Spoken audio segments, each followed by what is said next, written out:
This is the Leadership in Insurance podcast, brought to you by FinPro Search Partners. Insurance companies are businesses and they need to look for the long term and be sustainable. We went from 0 to 1 and now it's going from 1 to 100. Insurance as a concept, as a kind of service, is brilliant. The execution is what we're looking at now. I think the companies that are going to succeed are the ones that are going to understand and master the art of intent. When we talk about innovation, we lean too heavily to think about technology and we don't think about creating a culture of innovation. I think innovation is essentially continuous improvement of existing processes and platforms and product. Right? It's got to be easy. It's got to be seamless.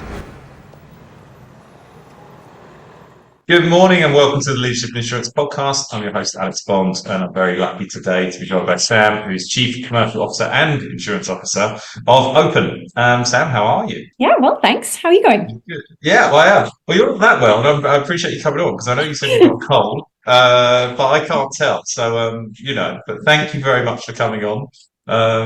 We were just talking about, weren't we? It's the turn of the weather. People are going to get ill, but we won't focus on it. The first of the season. Yeah, always the way. Yeah, absolutely. There's already sort of a small plague going around our office at the moment as well, so I'm trying to duck it.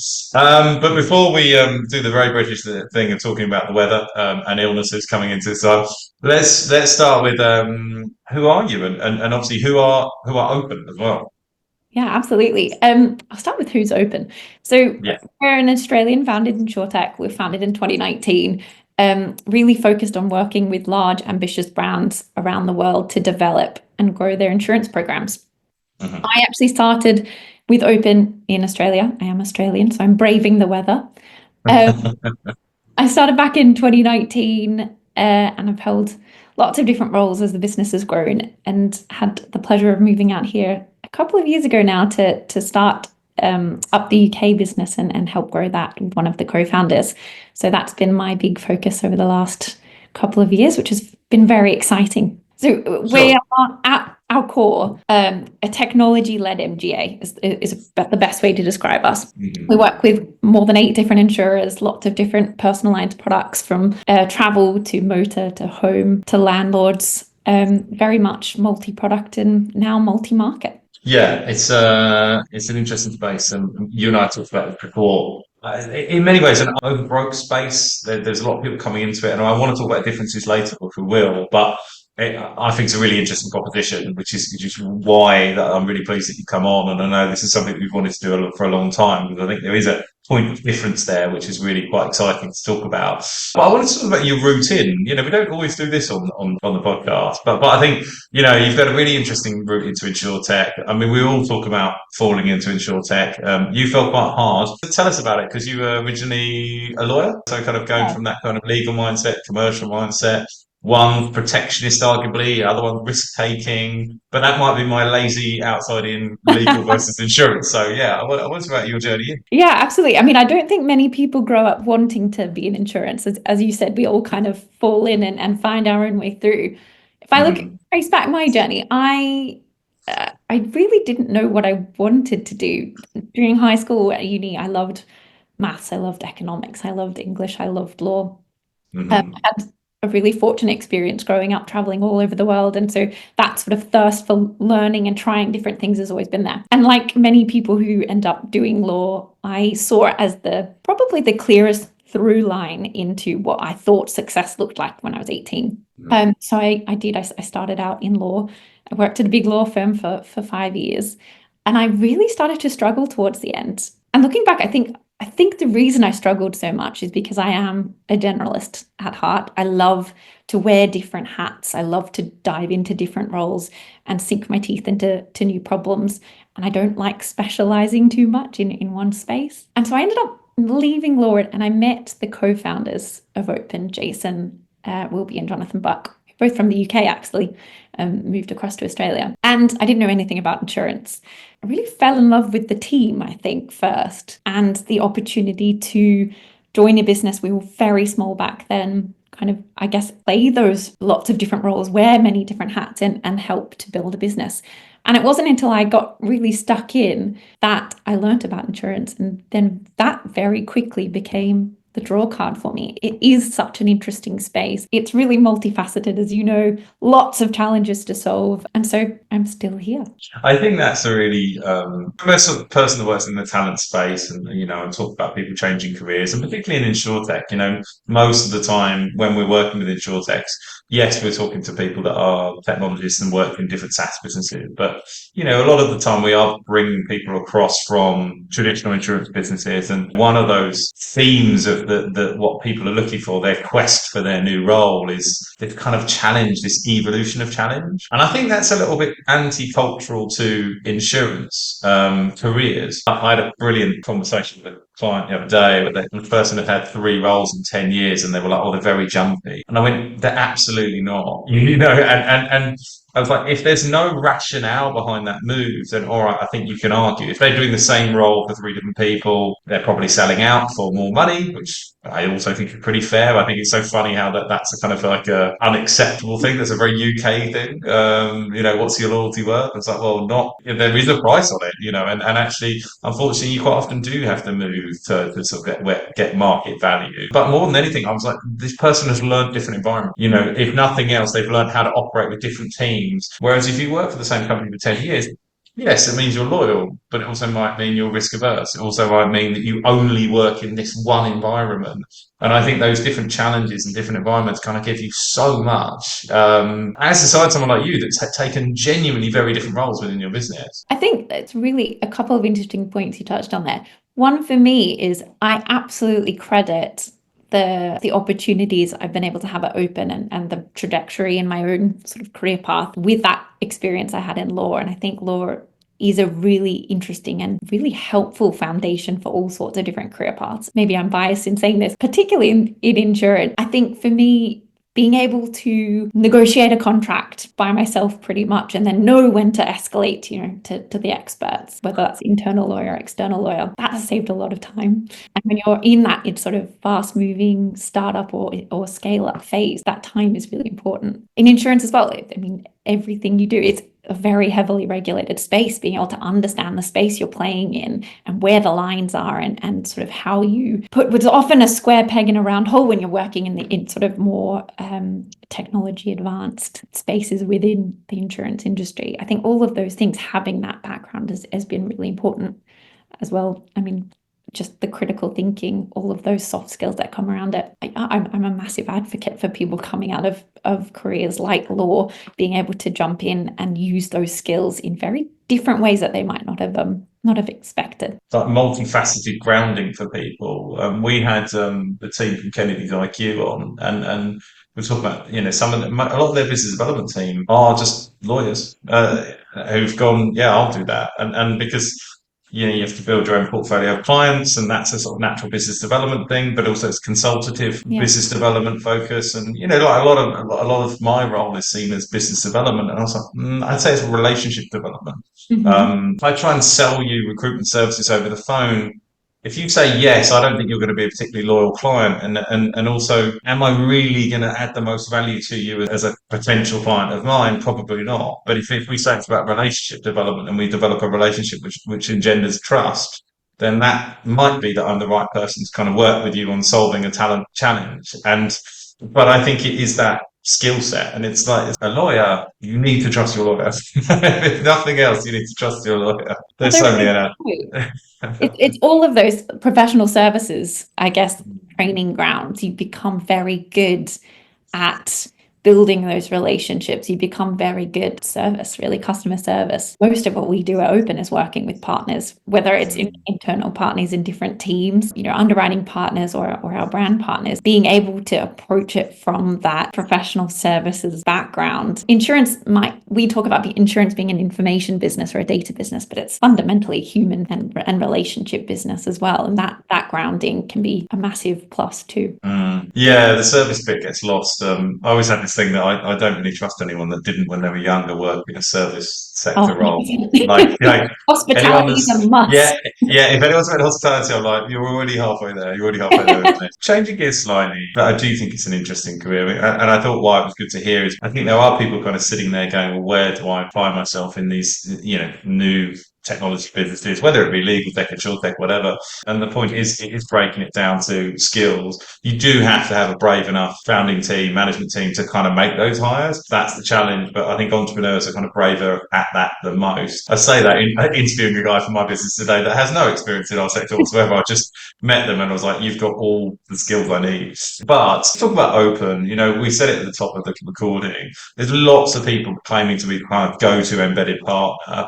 I wouldn't have invited you on if I didn't think there was a point of difference. But I think it's really good to kind of really spell that out, like what makes open different in this space. So we work with lots of different brand partners in different ways across the markets we operate in. Bupa, for example, is a big partner of ours. Volkswagen, Telstra, the biggest telco in Australia, and a couple of big exciting opportunities coming up in the UK.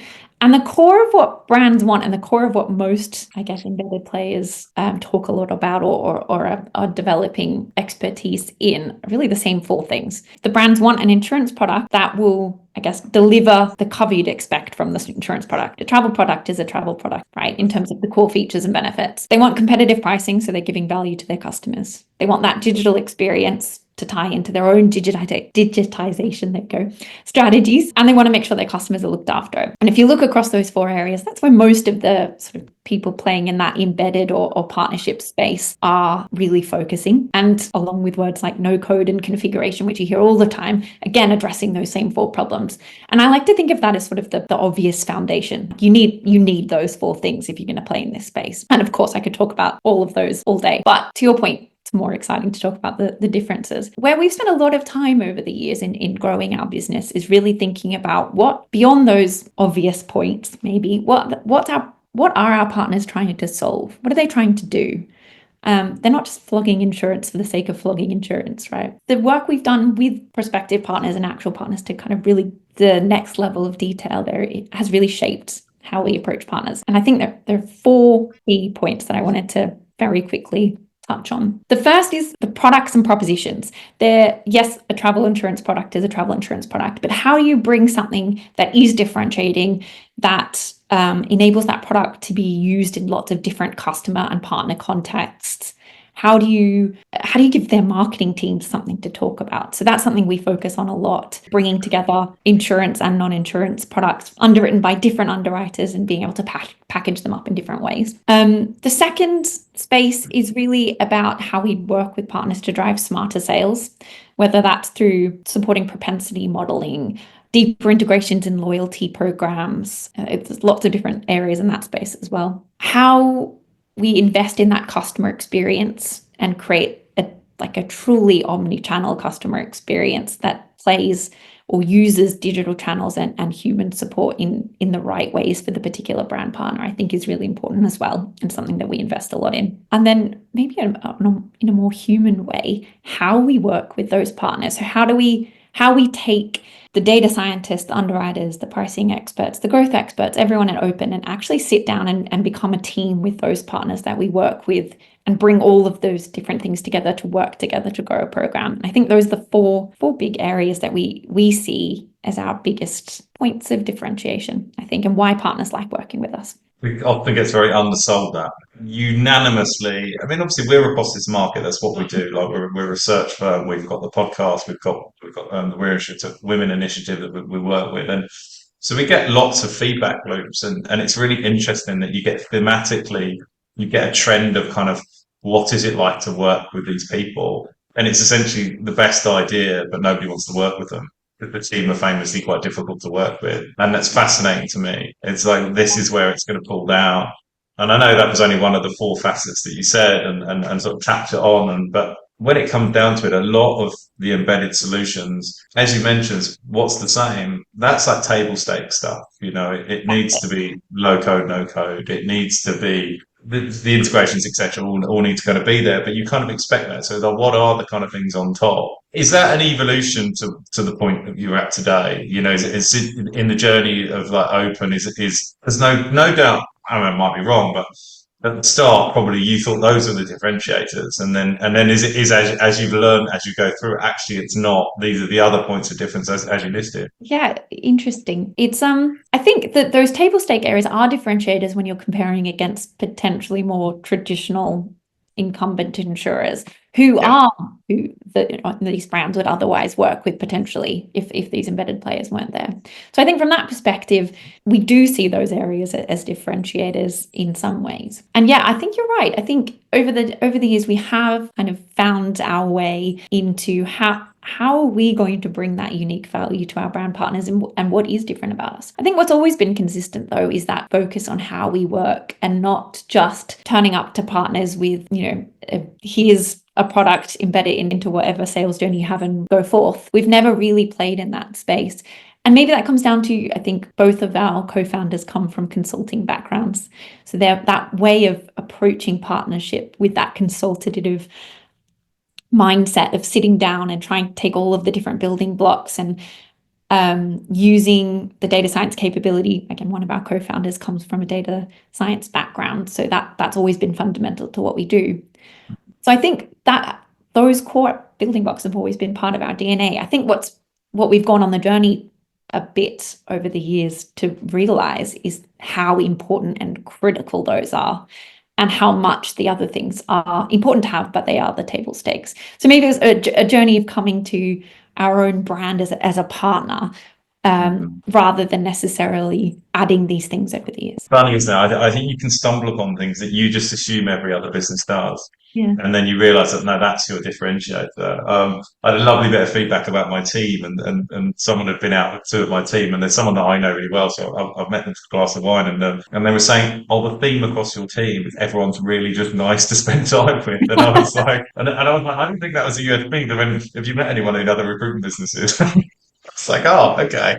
There's a theme, and we were sort of joking, but it was into this kind of service culture and what matters, and that we care, and we're embedded into the kind of industry that we're working in. So I think it can be undervalued, and a cultural thing. Sometimes you kind of have to take a step back and really get a genuine feedback on your competitors and go, where are we different? But I don't think we look enough against people, culture, service, because particularly in software driven solutions, because we go, oh, everyone kind of focuses on where's the tech difference. But we also know that's not how many people make decisions. Like, people are not rational agents, but we present as rational agents. And it's like about politics. There's a great study on, like, people think they're really rational when they vote, but they're not. And people vote very emotionally, even if they kind of then backwardsly justify it with statistics. And I think people buy in exactly the same way. You're right. Without me underselling any of our tech stacks. Moving on to, like, the Australian move is interesting, like very successful opening in Australia, but like very different nuances in the UK. What are some of those kind of particular kind of nuances, and were there any what's the sort of like the biggest unexpected challenge maybe that you had to overcome? Because you obviously would have had a viewpoint coming over of what to expect, but where were those surprises? I think the markets are a lot more similar than maybe we had expected, actually. Where the biggest challenge for us as a business, and maybe this wasn't as unexpected, but it has been a really interesting journey for us as a business, is how we bring together, as fundamentally we operate there's an MGA in the UK, regulated entity, and the same in Australia. And then we have the technology platform and the IP and the way of working and all of those things I talked about before. How we bring those together and be able to operate two quite distinct regulated entities that, the regulatory markets are quite different. How we maintain that and develop a way of working, a way of operating that really enables us to tap into all of those things that make us open and have made us successful in Australia, and keep that cross-pollination going between the two markets and the team. I think that's been one of the really challenging aspects. I think we're in a really good place, actually. I don't think it's something you ever solve. I think it's something we continue to work on, and we continue to operate a group sort of leadership structure. We continue to bring the teams together. We share learnings as much as we can, obviously keeping confidentiality where we need to. And so I think we found a rhythm, but that's probably the biggest one. The other areas, like, I mean, everyone always warned us the UK market is very price sensitive, everything's in aggregators. And I think those fundamentals are the same in Australia. We might be a bit more advanced in terms of the depth of the aggregators in the market here, I guess the ways that people play the game. But fundamentally, the building blocks are the same. The products operate very similarly. And we were really fortunate to have some really strong relationships in the market over here and some really strong market insight going in. I mean, half of our executive team on the group are from the UK. The two co-founders are from the UK. One of our VC investors is from the UK. And so I think for us, those I guess, that aspect of coming over into this market was less challenging than it could have been. From an organizational perspective, how do you develop in such a regulated space when you are operating across two markets and be able to leverage all of that tech and IP is kind of critical for us. And keeping that uniformity of experience as well for the different markets. I think that's where I found it really interesting when we work with lots of clients who are in multiple jurisdictions and launching into new markets, and that's also that thing of like team culture. Like how much of the team culture do you keep the same versus actually it has to be different Yeah. because it's a different country, it's a different culture probably, and therefore trying to make your Japanese office operate the same as your London office is just not going to happen. What do you hold on to and what do you let go? Has that arisen at all? Yeah, I think again, maybe we'll see this more as we start to look at European expansion and into other markets. You start to see those differences come out a bit more. And absolutely, there are differences in some aspects of cultural way of working between the Australian market and the UK market. I think in some aspects, the Australian market takes a lead from the US. In others, it takes a lead from the UK. But again, I think because our team was already, before we even moved into the UK market, quite a solid blend from the leadership team sort of and around actually of people from the UK and people from Australia. We already had, I guess, that dynamic built into our culture. So a lot of that stays the same. The uniformity of experience point is a really interesting one. And the way we've sort of developed our platform to be able to support, I guess, launching similar propositions or innovations across both markets at the same time, we've been able to develop it so that it fundamentally sits with two instances. We're keeping the data, protected and separated, and risk managed across that, but we can deploy things effectively in one go and really maximize that ROI for any new development work. I think that's a really big thing that was very important to us, that we don't end up operating as two completely distinct entities with distinct tech stacks that kind of drift away slowly over time, because you lose all of the benefits of being able to cross-pollinate and, I guess, leverage anything that we do across multiple markets. It's a real temptation, isn't it? I mean, one of the challenges that I've observed talking to, particularly, I mean, not much more mature business than others, but particularly in the earlier stages, as we talk often on the on the podcast, call it a program, and it's definitely not a program. This isn't Radio 4. The podcast is about how much you take on board from new prospective customers, about how much you're going to change your tech stack to suit them. Customization versus genuinely changing your offering, and how careful you have to be to keep that core the same and protect it, be stubborn in your vision, because it's quite tempting to make changes to suit customers, I imagine. Yeah, absolutely. I think I'm going to say the dreaded no code phrase. We genuinely have developed the way that we're able to build and configure experiences and products in a way that enables us to do that. I think when you come to sort of fundamental changes, we're quite careful about doing something that will actually be meaningful for partner growth. I think, again, that comes down to how we work. If a partner comes to us and says, we want to do this, we really get to the bottom of what they're trying to solve and make sure that together we've worked out the best way of doing that. And ideally, we can solve that through sort of the building blocks that we've already got. We do start to, build in new things that we might think through or work through will create more value for particular partners or customer segments, but we do it in quite an intentional way. For example, working with one loyalty partner in Australia, we developed a way of basically being able to earn and burn points earn points on insurance and then burn points buying insurance. And that's something that we've then been able to take to lots of different partnership conversations and think about how we use different partner programs to drive further traction on these insurance programs for their customers. But we're quite intentional about it. Having said that, as I said, the way we've designed the way our products and those experiences are able to be configured and are very modular, that kind of takes away quite a lot of that pain, I think. Yeah, exactly. If you get it right, then even if it's customers demanding customization, you can give it to them. That's the structure of the way you've done it. I'm really conscious of time, and it's flown by. But conquered Australia, conquering the UK. What's next? What's next on the horizon? Is that mainland Europe expansion? Is there any sort of tech stack changes? What we'll see in the next kind of 12 months, for example? We've got some really exciting opportunities coming out at the moment across Australia and the UK.